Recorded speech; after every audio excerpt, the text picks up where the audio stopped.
I am going to tell my girlfriend soon that our son isn't biologically mine. Our son is 3 years old. Whenever her and I started talking, we were just hanging out and hooking up. She was seeing other people, and so was I. She ended up coming up pregnant, and I was so head over heels for her at the time I didn't really question it too much. She told me she hadn't slept with anyone recently that would cause this, only me. So because I really wanted to be with her, I accepted this, and we then started to be together and start a family. Whenever our son was born, it was maybe 6 to 8 months, and I realized that he didn't really share any of my characteristics appearance-wise, so I chose to do a DNA test. This DNA test was done in 2021. I was so afraid to look at the results that I didn't open the letter that had the results in it until yesterday. I definitely wanted to know, but I was afraid. I kept hiding it and putting it off because I just didn't want to face the results.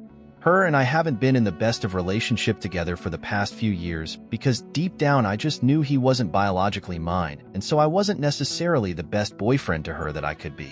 She would always wonder why I haven't asked her to marry me and different things like that, and I would never really give a straight answer, but all of this was because we weren't fully compatible, and this sheet just wasn't sitting right with me. I held some resentment always and wouldn't do some things that a normal dad would do, like simply want to go out in public all the time because I was afraid that people would look at us and be like, "Hold up, that ain't your kid," and then I'm standing there looking stupid. I love our son to ducking death, you have no idea, and I have never once treated him otherwise. The boy is smart as duck, and I take credit for a lot of that. He's such a polite little boy and smart as hell to be 3 years old. Me and the mom work with him a lot, and he's just insanely incredible. But anyway, every so often we would argue and stuff, and this past weekend her and I got into a really bad fight, and she was talking about leaving me and threatening to put me on child support, and I had been praying to God for the past month or so to give me the courage, however it could be, to very quickly have the courage to open that letter and look to see if the son was mine or not. And that's when shit hit the fan this past weekend between her and I. That was the final straw for me. Because she takes things for granted and didn't put her best foot forward and was getting comfortable in our relationship. She wouldn't go work out and just became a little lazy. And on top of that, we really aren't even compatible. We barely like any of the same things and stuff, so this was bound to happen anyway. Whenever she comes home later by herself, I plan on breaking the news and letting her know.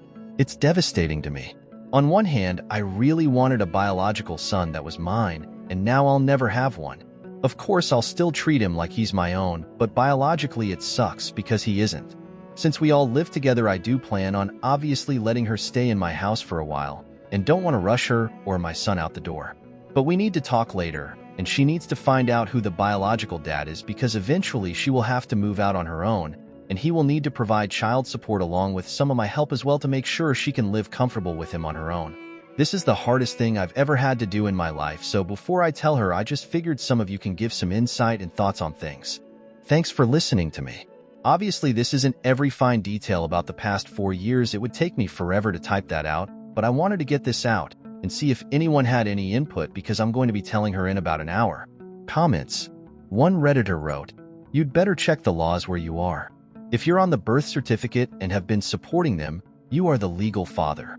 You will be paying child support. The court doesn't care whether you're biologically the father."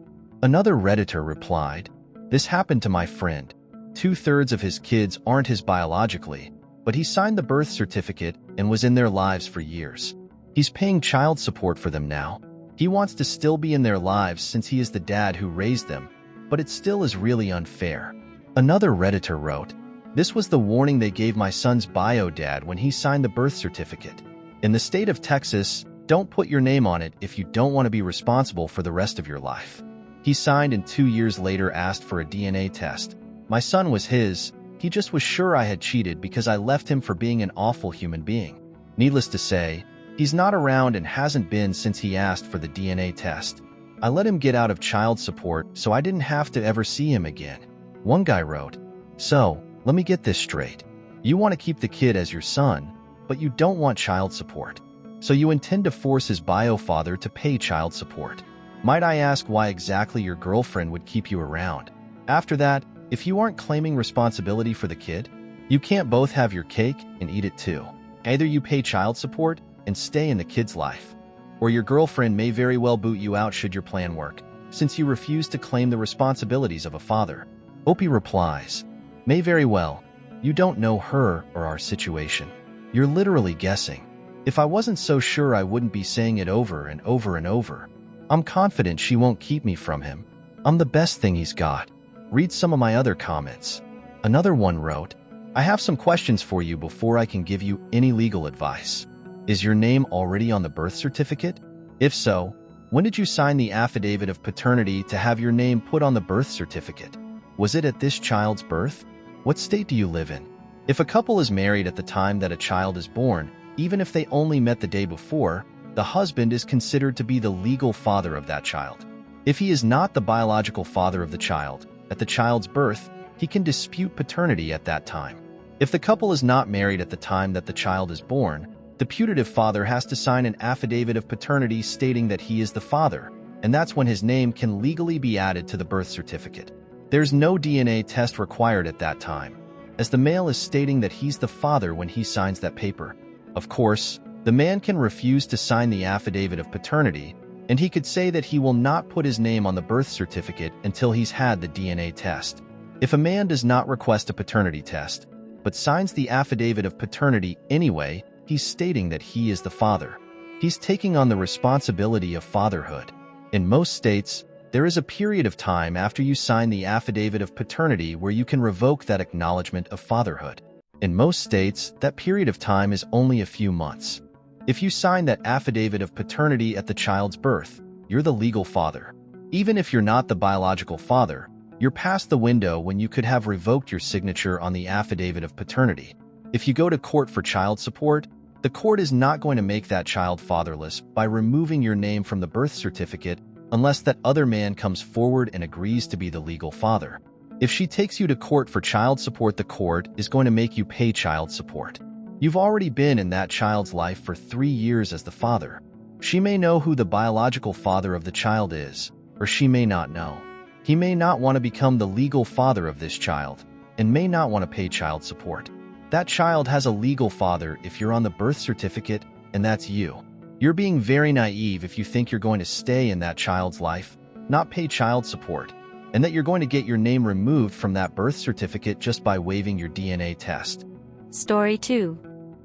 Ada for refusing to jump the broom at my wedding. Hi everyone. I'm 33, Black F, soon to be married to 29, White M. We're getting married in October. We've been together for 3 years, engaged for 1. I was born and raised in Kenya, and I moved to the States to attend university. My fiancé is from the West Coast, Wyoming, and his parents still live there. My fiancé and his parents don't have the best relationship. I've only met them a few times since we've been together.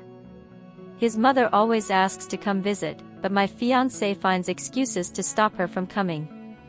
He's very introverted and his mother and father are a lot personality-wise, so I understand why he keeps his distance. After hearing about our engagement, my fiancé's mother insisted on helping with the decorations for the wedding. She's an interior decorator. I told her that she could design the centerpieces, but everything else would be handled by the wedding planner. She begrudgingly agreed, and I thought that was the end of it.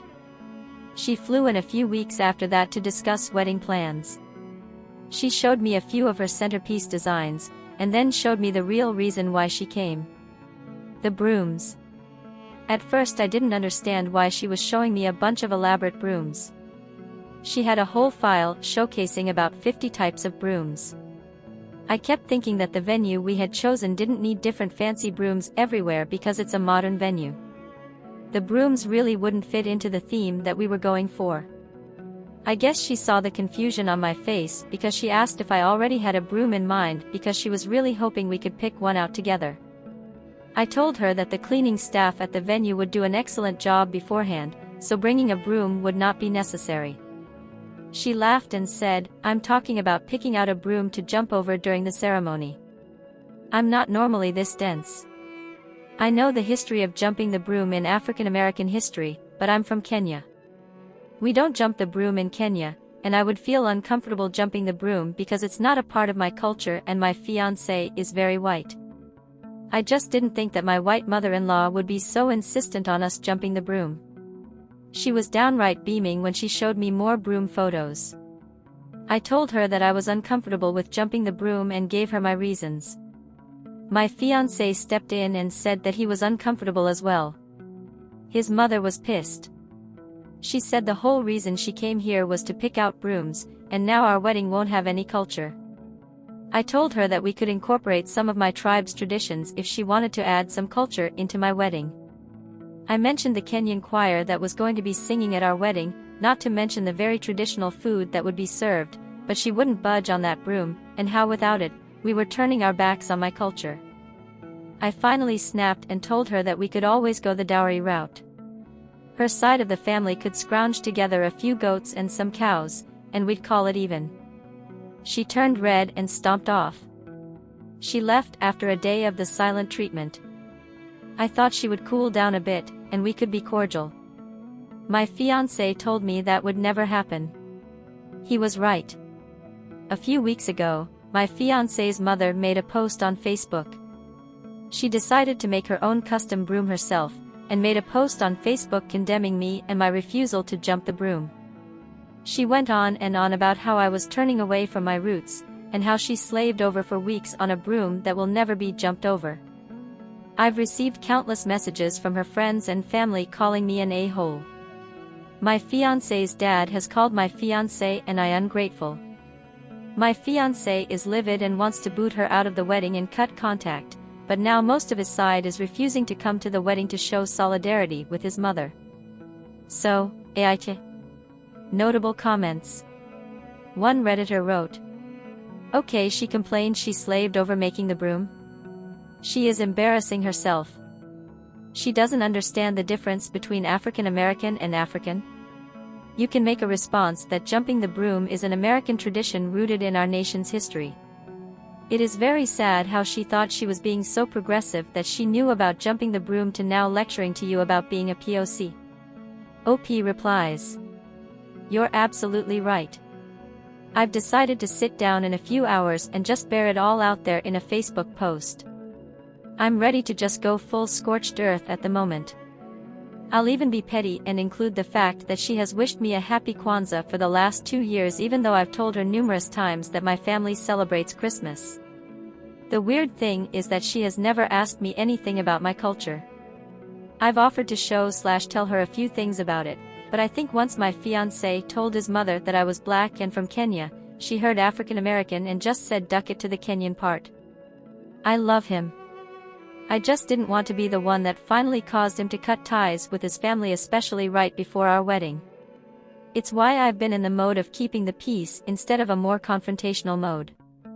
My fiancé and I talked about all of this last night, and he told me that this incident was just the straw that broke the camel's back. He has no problem cutting ties with his family, and honestly, that has been such a relief to hear." Update. 13 days later. Hi everyone. It's been about a week and a half since my first post, and a few things have happened. I want to thank everyone who responded/commented on my last post. Everyone was so nice and helpful, which helped me solidify the fact that I was not an a-hole. I decided to be petty last week, so I sat down and wrote a rebuttal post to my future mother-in-law's Facebook post about my refusal to jump over her customized handmade broom that she had slaved over for weeks. A lot of people who commented on my last post clocked the slaved over line she used. I went back and counted the times she used the word slaved in her Facebook post. She used the word over 10 times. Her post was only 2 paragraphs long. I won't write my full post here, but it touched on me being Kenyan and not African American several times. In caps. I decided to tag all of her friends/family that had sent me private messages condemning my refusal to jump over her custom broom. I reiterated the fact that in true tradition of my tribe, a dowry would be expected from the groom's family. I mentioned that they could send their goats, cows, and chickens to my future mother-in-law's house if they so felt inclined to make a contribution. I also wrote the post in both English and Swahili to really hammer down the point that I'm from Kenya. I may or may not have called my future mother-in-law a racist cow at the end. In a polite way though. Since my Facebook post, all hell has broken loose. I knew that my post wouldn't win any of my fiancé's family over to my side, but I didn't realize that my future mother-in-law had so much pull. After my post, I blocked and unfriended all of my fiancé's family minus a few members who had always been in my corner. I had only added most of them because of the wedding anyway, so no love lost there. A few days later, my fiancé's sister texted me and told me that her mother had doubled down. She recruited a bunch of her family/friends to make their own brooms in solidarity with her. There are about 7 brooms in total now, all made from different family members, I guess to make my mother-in-law feel better. I've seen pictures. They're all horrendous. One of them says, "Future mother-in-law is not a racist." On the handle. LOL. She's been calling/texting my fiancé non-stop since my Facebook post, and so has his dad, but he hasn't given them the time of day. He sent them one text telling them that they've gone too far and he needs space. Lots of space. As for the upcoming wedding, we have decided to accept my fiancé's family's plan to boycott. Most of their invitations have been revoked, including the invitations extended to my future mother and father-in-law. They'll probably still show up to the wedding, but we have security. My fiancé and I have decided to go low contact with his side of the family. He has muted/blocked his parents, and slowly moved to no contact in a few months. Notable comments. One Redditor wrote, "I am Kenyan. We don't jump any brooms here. Dowry is a thing. The day of the wedding the groom's family go to the bride's family home to convince them to let them take her to the wedding. This is done with a lot of song and jest. Also, we have 42 tribes and each tribe has different ways of doing things. What I described is from the Kikuyu people. It is only a snapshot. Mother-in-law should have sat OP down and asked her about her culture in the first place." Another one wrote, "Not the a-hole. And I'm disappointed that you won't get any chickens out of this."